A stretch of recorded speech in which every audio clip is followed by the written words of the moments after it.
میں تو اپنے دوستوں کو کہتا ہوں کہ ہمارے ہاں جو میلاد ہوتے ہیں، ہمارے ہاں جو تقاریب ہوتی ہیں، اس میں تمام لوگوں کو آپ بلائیں۔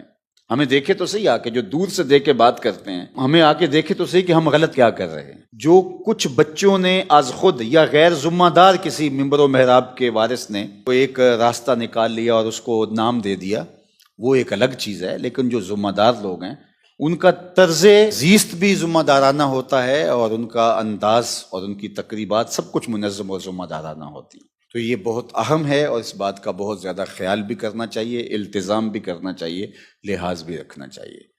باقی حضور علیہ الصلوۃ والسلام کی آنے کی اگر کسی کو خوشی نہیں ہے تو یہ طے شدہ بات ہے کہ اس کے سینے میں ایمان کا نور ہی نہیں ہے۔ کیسے ہو سکتا ہے کہ ایک مسلمان کو حضور کے آنے کی مسرت یا خوشی نہ ہو؟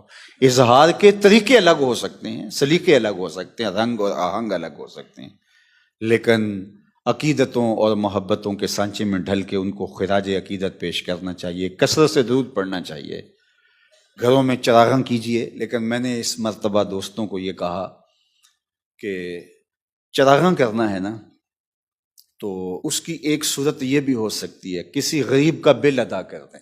آج کل لوگ پھنسے ہوئے ہیں، تو اس کے گھر میں جو چراغاں ہوگی اس سے کیا میلاد والا رسول خوش نہیں ہوگا کہ میرے امتی کے گھر کے اندر روشنی ہو رہی ہے اور یہ میرے نام پر یہ اس کو پیسہ دیا گیا ہے؟ تو حضور اس سے بھی تو خوش ہو سکتے ہیں۔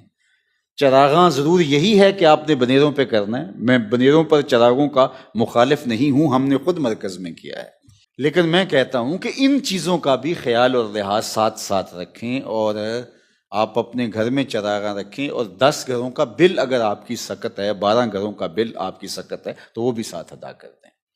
تو یہ ایک اچھی روایت ہے اور اچھی چیز ہے، اور یہ جو سب ہوتا ہے اس سے نئی نسل کے سینے کے اندر، ان بچوں کے سینوں کے اندر شوق پیدا ہوتا ہے کہ آج گھر گھر چراغاں ہے، کیا ہوا ہے؟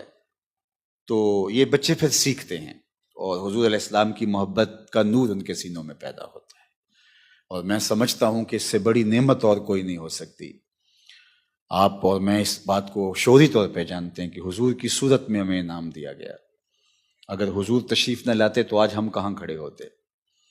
اور یہ وہ عالی مرتبت اعزاز ہے جو ہمارا مقسوم ہوا کہ اس اعزاز کے لیے امتیں تڑپتی رہی، 12 نبیوں نے آرزو کی ہے، لیکن میری خوش قسمتی میں تیرا امتی۔